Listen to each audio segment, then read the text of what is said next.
पिछले कुछ दिनों में बहुत सारी शॉकिंग न्यूज आ रही है। सर एनकाउंटर्स होने से गैंगस्टर शॉक में है, टिकटॉक बैन होने से टिकटॉकर शॉक में है, और बिजली का बिल देखकर मुंबई कर शॉक में है। अगर आप भी मुंबई में रहते हैं तो आपको भी जून 2020 का बिल 3 गुना आया होगा।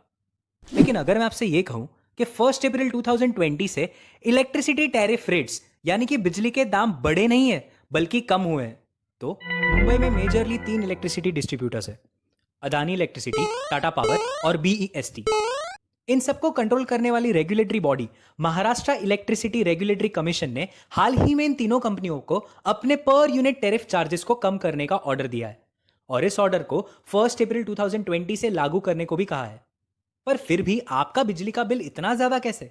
यूजुअली हर महीने के अंत में बिजली कंपनी का एक कर्मचारी आपके घर के मीटर की रीडिंग लेता है और उस मीटर रीडिंग के मुताबिक ही आपको बिजली का बिल आता है। पर ऐसे हालातों के चलते मीटर रीडिंग लेना नामुमकिन था, इसीलिए एमईआरसी और बिजली कंपनियों ने इसका एक सोल्यूशन निकाला, average consumption based on estimated reading, यानी पिछले 3 महीनों के बिल अमाउंट का एवरेज निकालकर आपको इस महीने का बिल देना होगा। यानी दिसंबर, जनवरी, फरवरी का एवरेज निकालकर मार्च में बिल आएगा, जैन, फेब और मार्च का एवरेज निकालकर अप्रैल में, और फरवरी, मार्च और अप्रैल का एवरेज निकालकर मई में। और ऐसा तब तक चलता रहेगा जब तक एक्चुअल मीटर रीडिंग नहीं हो जाती। और ऐसा डिसाइड किया गया जिस दिन एक्चुअल मीटर रीडिंग ली जाएगी तब एस्टिमेटेड रीडिंग और एक्चुअल रीडिंग का डिफरेंशियल अमाउंट कस्टमर से वसूल किया जाए। मान लीजिए आपका बिजली का बिल दिसंबर महीने में 1000 रुपए, जनवरी में 1500 और फरवरी में 2000 का आया है, तो इन तीनों महीनों का एवरेज निकालकर मार्च महीने में आपका एस्टिमेटेड बिल 1500 का आएगा। फिर जब एक्चुअल मीटर रीडिंग होगी और उस हिसाब से अगर आपको 1700 रुपए का बिल आना चाहिए तो बिजली कंपनी आपसे एक्स्ट्रा 200 रुपए वसूल सकती है। कैलकुलेशन थोड़ा कॉम्प्लिकेटेड था पर सोल्यूशन बहुत सिंपल था। पर इसमें एक प्रॉब्लम थी, जिन 3 महीनों का एवरेज लिया गया वो विंटर मंथ्स है। दिसंबर, जैन और फेब के दौरान मुंबई में काफी ठंड होती है, इसीलिए लोग एसी, कूलर जैसे हाई एनर्जी कंजम्पशन वाले गैजेट्स का इस्तेमाल कम करते हैं और इसीलिए बिजली का बिल भी कम आता है।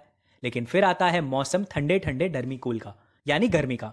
मार्च, अप्रैल और मई के महीने में अक्सर बिजली का कंजम्पशन बढ़ जाता है और इस साल तो हमने वर्क फ्रॉम होम करके वाईफाई, कंप्यूटर्स और लैपटॉप का इस्तेमाल भी बढ़ा दिया है। सोशल मीडिया में लाइक्स के लिए अवन का इस्तेमाल करके केक भी बनाई है और घर पर पूरा दिन एसी भी चलाया है। लकीली एवरेज कंजम्पशन बिलिंग होने की वजह से हमारा मार्च, अप्रैल और मई महीने का बिल नॉर्मल से थोड़ा कम आया है। अब जब जून महीने में एक्चुअल मीटर रीडिंग हुई तब हम सभी को शॉक लगा।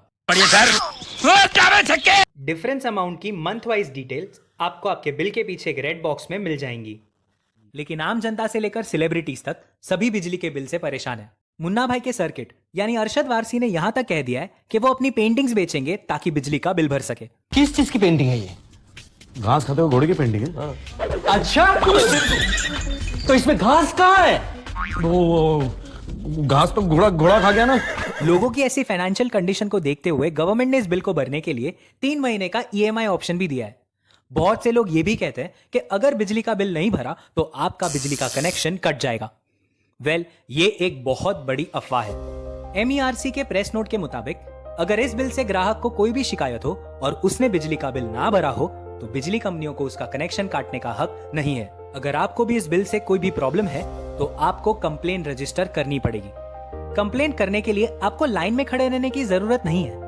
आप एक सिंपल फोन कॉल से या एक ईमेल भेजकर भी कंप्लेन रजिस्टर कर सकते हैं। कुत्ते ने सर एमईआरसी की प्रेस नोट और बिजली कंपनियों के कंप्लेन नंबर्स और ईमेल एड्रेसेस इस वीडियो के डिस्क्रिप्शन में आपको मिल जाएंगे। कुछ बेसिक स्टेप्स फॉलो करके आप आपकी बिजली का बिल भी कम कर सकते हैं। जरूरत ना होने पर फैंस और लाइट्स बंद कर दीजिए, एसी को 24 डिग्रीज पर सेट कर लीजिए, एलईडी लाइट्स इंस्टॉल कीजिए। आज भी भारत के कई गांव में बिजली नहीं है। शायद हम बिजली का इस्तेमाल सही ढंग से करके किसी और के घर के अंधेरे को दूर कर सकते हैं।